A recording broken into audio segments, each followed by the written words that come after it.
सभी को जय गुरु जी। जय न्यूरोथेरेपी। आज की जो हमारी क्लास होगी वो रोजमर्रा की जो क्वेरी क्लास होती है हर हफ्ते से थोड़ी सी डिफरेंट होगी। क्योंकि आज की जो हमारी क्लास होगी उसमें हमने वो कुछ टॉपिक उठाए हैं जो कि बहुत ज्यादा चर्चा में है इस समय, जो कि आंसर होना एक लार्ज स्केल पर जरूरी है। तो इसी के लिए हम पहले गुरु जी से शरण वंदन करेंगे और आज्ञा लेंगे कि आज जो हम समझने जा रहे हैं, चाहे उसका रिलेशन हमारे चलने फिरने से क्यों ना हो, लेकिन हमें वो बात समझ में आए। तो इसके लिए हम पहले गुरु जी के लिए एक लाइन या दो लाइन मान लीजिए, लेकिन वो लाइन है तो हम पढ़ेंगे एक बारी कि जी भर के देखा ना कुछ बात की, जी भर कर देखा ना कुछ बात की, बड़ी आरजू थी मुलाकात की। यानी कि गुरु जी को हमने जी भर कर देख लिया अभी, लेकिन आरजू थी, एक मन में तमन्ना थी एक मुलाकात की कि कभी तो मिलते आपसे। लेकिन कोई दिक्कत नहीं है, गुरु जी चाहे फिजिकली प्रेजेंट ना हो, लेकिन हमेशा वो सूक्ष्म रूप से, भावनात्मक रूप से हमेशा हमारे साथ रहेंगे। तो इसी भावना को एक बार थोड़ा सा मॉडिफाई करते हुए, उनके कर्मयोग को देखते हुए कि उन्होंने कैसे तकदीर को भी अपना मुट्ठी में किया, हमारे भाव है कैसा कि उन्होंने कहाँ तक अपने सोच को लेकर गए, कहाँ तक अपने कर्मों को लेकर गए। खुदा खुद को कर इतना बुलंद कि हर तकदीर से पहले, खुद को कर इतना बुलंद कि हर तकदीर से पहले खुदा बंदे से खुद पूछने आए, बता तेरी रजा क्या है। खुदा बंदे से खुद पूछे, बता तेरी रजा क्या है, तू चाहता क्या है, तू कब रुकेगा, कहाँ तक जाएगा तू आगे। क्या गुरु जी कभी रुके? गुरु जी कभी नहीं रुके। तो हमें भी इसी तरह आगे बढ़ते रहना है कि दुनिया भी सोचे कि ये चाहता क्या है आखिर। लेकिन हमारी ना ही सिर्फ तमन्ना है कि सबका भला हो, सबका कल्याण हो, एवरी पॉसिबल वे जिस भी तरह से हो, लेकिन हो। तो हमारा सबसे पहला टॉपिक है जो कि काफी चर्चा में इस समय, जो है न्यूरोथेरेपी स्वास्थ्य महाकुंभ का। हम सब जानते हैं कि वो मुजफ्फरपुर बिहार में इस समय आयोजित हो रहा है, लेकिन वहां तक पहुंचना कैसे है हमको, वहां पे आए कैसे, कैसा माहौल है वहां का, कैसे लोग हैं, कैसा इलाका है वहां का, एक बार ये जानना थोड़ा सा हमारे लिए जरूरी है, ताकि हमें आश्वासन रहे, हमारे साथ वालों को भी आश्वासन रहे, हमें भी, हमारे घर वालों को भी, कि ये बंदा कहीं जा रहा है, सही जगह जा रहा है। तो यहाँ पर सर का सेंटर है, वो जगह है चित्रकूट नगर, गली नंबर 5, बीबीगंज, मुजफ्फरपुर बिहार। बिहार में आता है मुजफ्फरपुर, मुजफ्फरपुर में है बीबीगंज, बीबीगंज में है चित्रकूट नगर, चित्रकूट नगर में है गली नंबर 5, जहाँ पे सरकार सेंटर है। तो इसी के साथ लगता है नेशनल हाईवे, जहाँ पे अच्छी काफी आवाजाही लगी रहती है, फुल टाइम एक शोर शराबा लगा रहता है। मतलब एक कहने का मतलब है सुनसान इलाका नहीं है, अच्छा इलाका है ये। इसका एक मैप देख रहे हैं आप, कटिंग देख रहे हैं, जो आपको शेयर कर दी जाएगी बाद में। इस जगह पे हमें आना है। यहाँ पर आने का साधन क्या क्या है? तीन जगह, तीन चीजें हैं, बस है, या तो ट्रेन है, या है एयरपोर्ट यानी कि फ्लाइट, हवाई जहाज। सबसे पहला हमारा आता है ट्रेन। तो रेलवे जंक्शन आपको दिखेगा ऐसा, मुजफ्फरपुर बिहार, मुजफ्फरपुर जंक्शन। मुजफ्फरपुर से पहले आएगा दरभंगा। दरभंगा में जैसे ही हम पहुंचेंगे, वहाँ पे अनाउंसमेंट होगी कि मुजफ्फरपुर आने वाला है, यात्रीगण अपने सामान का ध्यान रखें। तो वहीं पे हमें फटाफट फुर्ती से उठना है, सामान बांधना है, बोरी बिस्तर उठा के गेट पर ही खड़े रहना है। और जैसे ही मुजफ्फरपुर आए, लेकिन जब ट्रेन रुके, हमें फटाफट बाहर आना है और अपना गंतव्य तक पहुंचना है। रेलवे स्टेशन पे आ गए, ठीक है, बात समझ में आई। तो आगे क्या? आगे जाने के लिए रास्ता क्या है? सर के यहाँ तक जाने के लिए स्टेशन से सेंटर तक का रास्ता लगभग लगभग अप्रोक्सीमेटली 15 मिनट का ही है। तो हम देख रहे हैं यहाँ पे रास्ता कैसा है, काफी उबड़ खाबड़ सा दिखता है, लेकिन है नहीं इतना। तो यहाँ तक जाने के साधन क्या क्या है? ड्यूरेशन है 15 मिनट, डिस्टेंस है 2.60 किलोमीटर, ट्रेवल कन्वेंस है पेड टैक्सी, जिसकी बस की नहीं है, लोकल ट्रांसपोर्ट व्हीकल जो कि वहाँ का मास्टर है, क्योंकि इतना ट्रैफिक से निकल कर जाना टैक्सी वाले के बस की बात नहीं है। लेकिन जो टेम्पो वाला है उसका रोज का काम है आने जाने का, तो वो बंदा वहां पर जाके लड़ सकता है हमारे लिए कि हमें आगे जाने दो ट्रैफिक से भी। तो हमें ऐसे बंदे की जरूरत है जो हमारे लिए लड़े और हमें अपने गंतव्य तक पहुंचा कर आए। तो दो साधन मिल गए आपको, टैक्सी वाला या फिर आपका जो ऑटो होता है। ऑटो वाला लेगा 10 रुपया, लेकिन क्योंकि हम बाहर से आए हैं तो हमें देखते ही पहचान जाएगा ये बंदा बाहर से आया है, तो हमें से लेगा सकता है 20 रुपया। तो वहां पर हमें क्या बोलना है कि हमें कहाँ जाना है? हमें बता देना है कि हमें जाना है बिपिन सर के पास जो न्यूरोथेरेपी प्रैक्टिस करते हैं। और अपना, मान लो अगर वो अनजान है इस चीज से, तो हमने बता देना है कि बीबीगंज मिल नंबर 5 चित्रकूट नगर जाना है। तो वो बंदा वहां तक हमारे को छोड़कर आएगा, वहां छोड़ेगा, इज्जत से छोड़ेगा, क्योंकि वहां पे सर्कस सेंटर है। आगे जाते हैं। इतनी बात हुई कि ट्रेन से कैसे आना है। आगे आता है एयरपोर्ट। और आप सोचोगे कौन सा airport? Patna airport, Patna airport तो है ही नहीं। जैसे दिल्ली में दिल्ली एयरपोर्ट नहीं है, आईजीआई है। पटना एयरपोर्ट की जगह पर नाम है वहां पर जयप्रकाश नारायण इंटरनेशनल एयरपोर्ट। तो हमें जो टिकट बुक करनी है वो जयप्रकाश नारायण इंटरनेशनल एयरपोर्ट की करनी है। वहां तक जाएंगे, जहां से भी जाएंगे, घंटे 2 घंटे की फ्लाइट होगी मुश्किल से, वहां पहुंचेंगे। अब वहां से आने का क्या साधन है? वहां से आने के दो रास्ते हैं, दोनों रास्तों पर टोल है।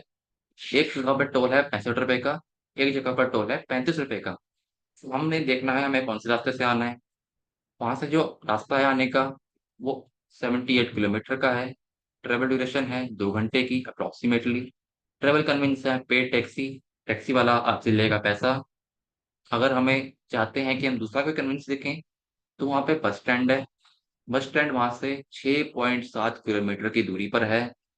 दूसरा, लोकल ट्रेन का, लोकल ट्रेन का जंक्शन जो है वो 5 किलोमीटर पर है। दोनों हमारे लिए रास्ते खुले हैं, वहां से कोई भी एक ट्रांसपोर्ट लेकर हम वहां तक जा सकते हैं। एक और अच्छी बात ये है कि अगर हम बस से आएंगे तो बस वाले की, क्योंकि वहां पे सर का नाम चलता है, तो वो हमारे को सीधा सर के सेंटर पर उतारेगा, क्योंकि यहीं से हमारा नेशनल हाईवे निकलता है। अनटिल अनलेस हमारे को वहां का रास्ता पता हो अच्छे से, पहचान हो, कि हमें आगे ना ले जाए वो। तो फिर आता है लोकल ट्रेन। लोकल ट्रेन में हर घंटे में 2 घंटे में ट्रेन चलती रहती है। ट्रेन में बैठेंगे तो वही बात कि यहाँ से वहां तक जाने में लगेगा घंटा भर। फिर वहां से हमें सर का नाम लेना है, सर का नाम लेते ही हमारे को छोड़ेगा वो सर के सेंटर पर। फिर आगे आता है बस। तो अब बस नहीं, अब ये वाली बस आएगी जो वहाँ की एक लोकल बस चलती है शर्मा जी की, हमें उसमें बैठना है। वहां से वो बस अड्डा पहुंचेंगे हम। बस स्टैंड ना पहुंचकर हमें बस अड्डे पर जाना है, ये ध्यान रखना है। बस अड्डे से फिर 6 किलोमीटर 6 मिनट का रास्ता है वहां से, क्योंकि वहां से नेशनल हाईवे सीधा आता है। तो हम सीधा वहां पे रोड पर उतरेंगे, रोड से अंदर जाएंगे। 100 मीटर की दूरी, भी ज्यादा बोल रहा हूँ, 50 मीटर की दूरी पर ही सर का सेंटर मिल जाएगा वहां पर। वहां पे सारा पूरा आपको लिखेगा बोर्ड वगैरह सर के यहाँ पे सेंटर के बाहर। तो हमें पहचान हो जाएगी कि हाँ ये सर का सेंटर है, ये सर के सेंटर लिखा दिख जाएगा आपको। फिर बात आती है वही कि मुजफ्फरपुर बस स्टैंड से 6 मिनट का रास्ता है, 2 किलोमीटर अप्रोक्सीमेटली रास्ता है वहां से। ट्रेवल कन्वेंस है पेड टैक्सी या फिर लोकल ट्रांसपोर्ट व्हीकल।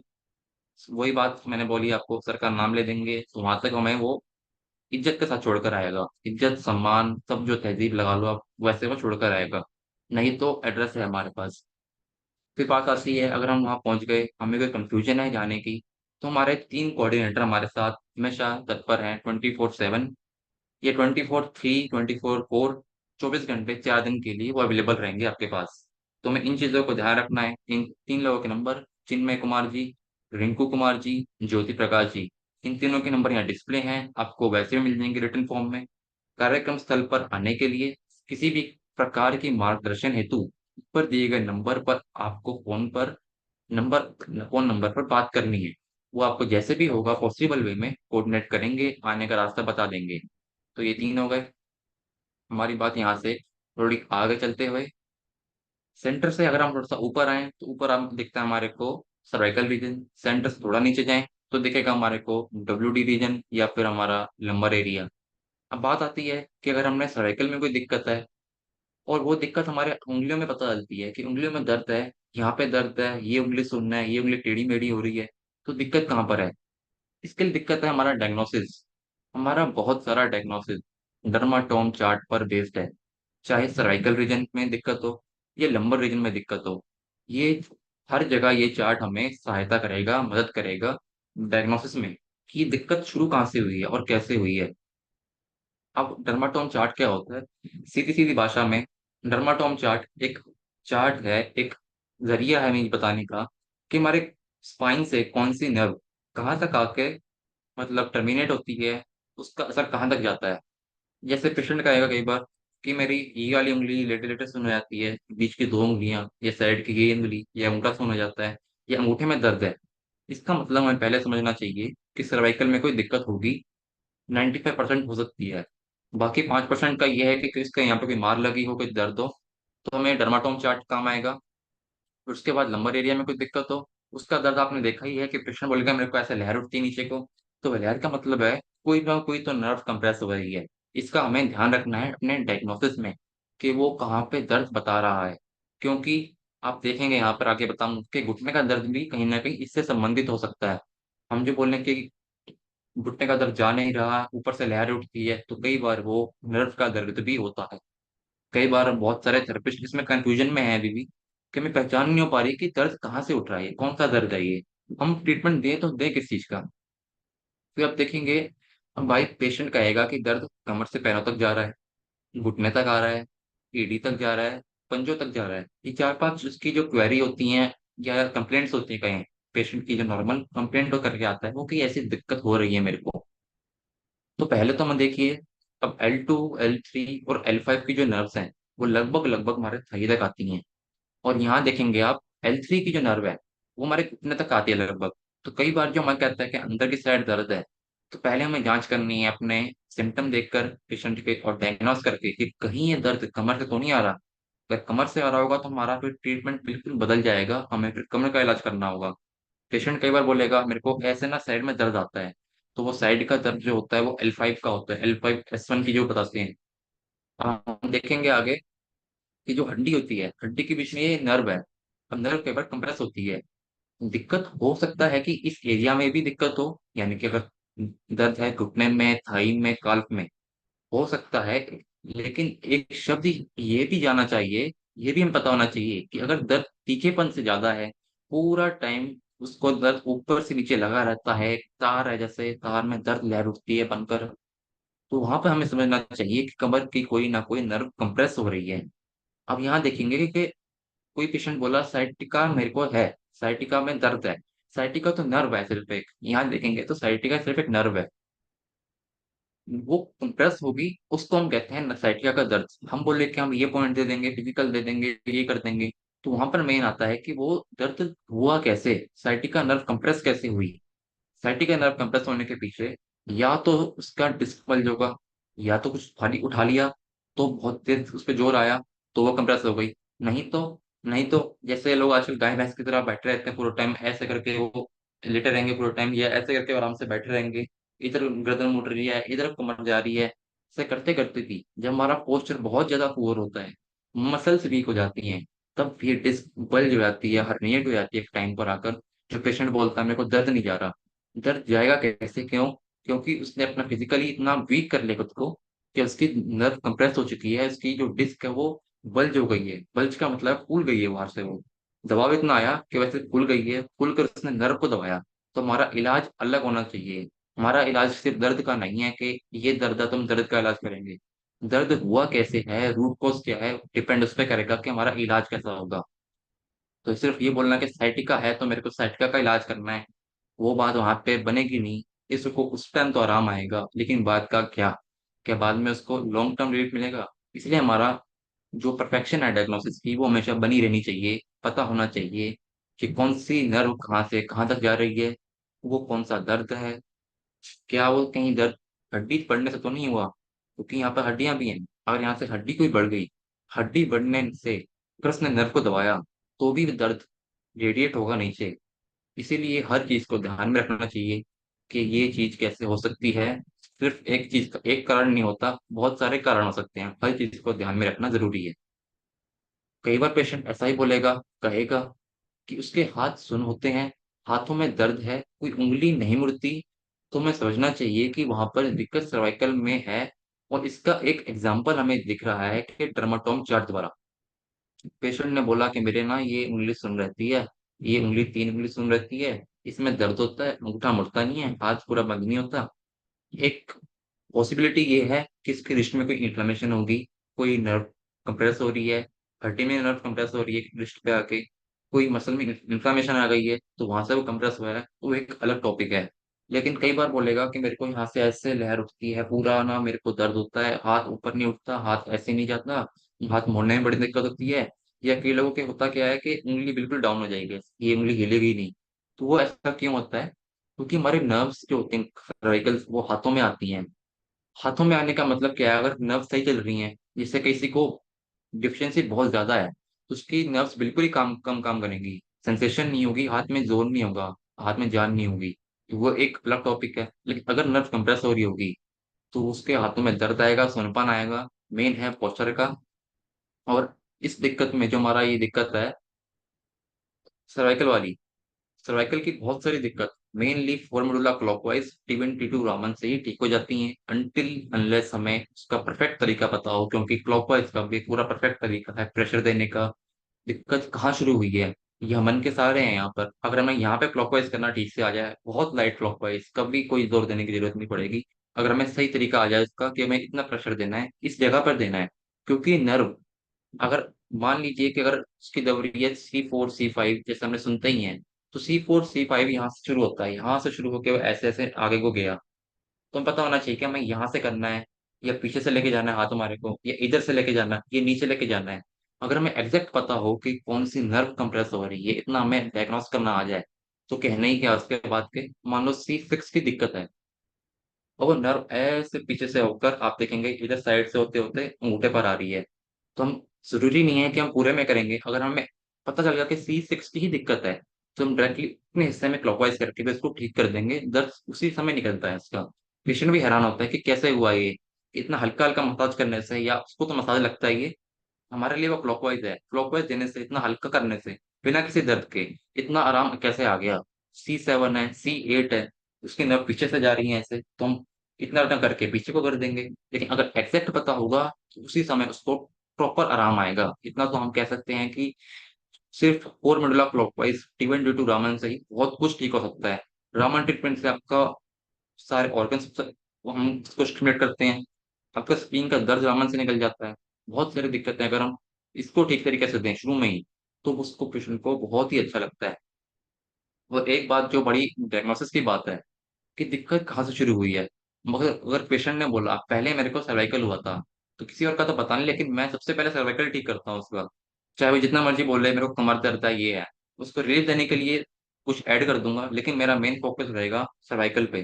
क्योंकि सर्वाइकल से नर्व सारी नीचे को आती हैं, अगर सर्वाइकल की कोई भी नर्व यहाँ कंप्रेस हो रही होगी, उसको इम्पल्स इसके ठीक नहीं होंगे, तो यहाँ क्लॉकवाइज भी कर देंगे हल्का, तो उसको पूरी बॉडी में आराम आता है हमेशा। तो अगर इतना डायग्नोस हमें आ जाए कि सब कुछ नर्व का खेल है, यहाँ से सारी नर्व यहाँ से निकलती हुई जा रही है। अगर हम एलिमेंट्री वेद भाग 4, किडनी का एक उसमें पॉइंट आता है, वहां पर नेकलेस के बारे में लिखा हुआ है, तो गुरुजी ने वहां लिखा है कि नेकलेस हम क्यों दे रहे हैं, कि सर्वाइकल गैंग्लियन की जो ये एरिया है, यहाँ पे कोई नस एक के ऊपर एक ना चढ़ जाए, उसको हम ठीक करने के लिए हमारा जो नेकलेस पॉइंट है वो देते हैं। एलिमेंट्री वेद भाग 4 में किडनी के सेक्शन में दिखता है ये हमारे को। तो हमें ये चीज भी ध्यान रखनी है कि दर्द है पूरी बॉडी में, तो कहीं यहाँ से कोई नर्व तो नहीं दब रही, उसको हल्का क्लॉकवाइज कर दो कि यहाँ से उसको वहीं पे भी काफी आराम आ जाएगा। अनटिल अनलेस, जैसे मैं भी बोला, डायग्नोसिस हमारा परफेक्ट होना चाहिए, पता होना चाहिए कि यही दिक्कत है। इसके बाद आता है कि हमारा ट्रीटमेंट क्या हो सकता है। एक हमारा सिंपल एक बेसिक ट्रीटमेंट NaN तो है ही। फिर अगर, जैसे हम आजकल बात करते हैं कि WD की दिक्कत तो नहीं है, तो उसमें हमारा टॉपिंग का WD से भी बहुत आराम आता है यहाँ पे। फिर हमारा नीचे के एरिया में ब्लड सप्लाई देने के लिए न्यूजीन्स है, 2.1 है। क्योंकि बहुत सारी दिक्कत जो है, जैसे हमारी गुरुजी ने बोला ही है कि ब्लड सप्लाई कम होने से भी दिक्कत आएगी, इन चीजों को भी ध्यान रखना है। इस एरिया को स्टिमुलेट करने के लिए 11 लेफ्ट मेडुला ज्यादा कारगर है, क्योंकि यहाँ पे नर्व आती है हमारे क्रेनियल लेवल 11, जो हमारे इस एरिया को देखती है। हेपारिन ट्रीटमेंट, ए हेपारिन, कोई भी दबी हुई नस हो, मेनली देखा गया है खासकर लेफ्ट साइड में, तो ए हेपारिन काम करता है। और ए हेपारिन अगर हमें पता है कि नस ही दब रही है या कोई हड्डी बड़ी हुई है, तो वहां पर भी इसका बहुत अच्छा कार्य है। लेकिन पेशेंट की कंडीशन देख के 15 6 8 हमारे को जानते हैं, 15 लेफ्ट मुला, 6 लेफ्ट स्वेट, 8 लेफ्ट पार्कू, जो कि गुरु जी ने बताया कोई भी नस दबी हुई हो उसको हम खोल सकते हैं इसके द्वारा। लेकिन जैसा कि क्लास में हमने विपिन सिंह जी से और शैलेश सर से देखा कि जब भी देना है 15 6 8, तो बहुत ही फास्ट देना होता है। पेशेंट को लेफ्ट राइट करवट लेटा के वहीं मेडोला दिया, वहीं स्वेट दिया, और वहीं पार्क को देके उसको एक ट्रीटमेंट कंप्लीट किया। फिर 2 पेन मेटाबॉलिक, इसको आजकल ज्यादा प्रयोग किया जा रहा है, क्योंकि इसके देने से ही कोई हड्डी बड़ी हुई हो, कोई ओवर ग्रोथ हो, कोई मिसअलाइनमेंट हो, तो 2 पेन मेटाबॉलिक से ही बहुत कुछ ठीक होता जा रहा है। इसीलिए ये इतना कारगर है। हमारे सभी ट्रीटमेंट बहुत कारगर हैं, हर पेशेंट को एक अलग ट्रीटमेंट ही मिलेगा। लेकिन जनरलाइज ट्रीटमेंट जो हमने देखा है अपने प्रैक्टिस में, और 11 लेफ्ट मेडुला ही क्यों, 11 राइट से लोगों को दर्द बढ़ रहा था वो मिला है, बहुत सारे लोगों को मिला है। 11 मेडुला से भी किसी को अच्छा किसी को बुरा मिला है, लेकिन 11 लेफ्ट से सबको ही अच्छा मिला है, लगभग लगभग लोगों को। और उसमें भी हम गोल लीवर ऐड कर देंगे, तो ये सारा एरिया बहुत अच्छा शांत हो जाएगा। लेकिन हमें पता होना चाहिए कि 11 क्रिमिनल लव इसमें यहाँ पे आती है, इसलिए हम इसको फंसा रहे हैं। वरना हम क्यों फंसाते हैं इसको? तो इसलिए हर ट्रीटमेंट जो देंगे वो लॉजिक के साथ देंगे, पूरे परफेक्शन के साथ देंगे। इसीलिए इसका इस इतने सेशन को खत्म करते हुए गुरु जी को धन्यवाद करते हुए, जय गुरु जी, जय नृत्यपी, बहुत बहुत धन्यवाद। परमात्मा का धन्यवाद, गुरु जी का धन्यवाद। धन्यवाद। जी विपिन सर, ऑनलाइन आ गए हैं आप?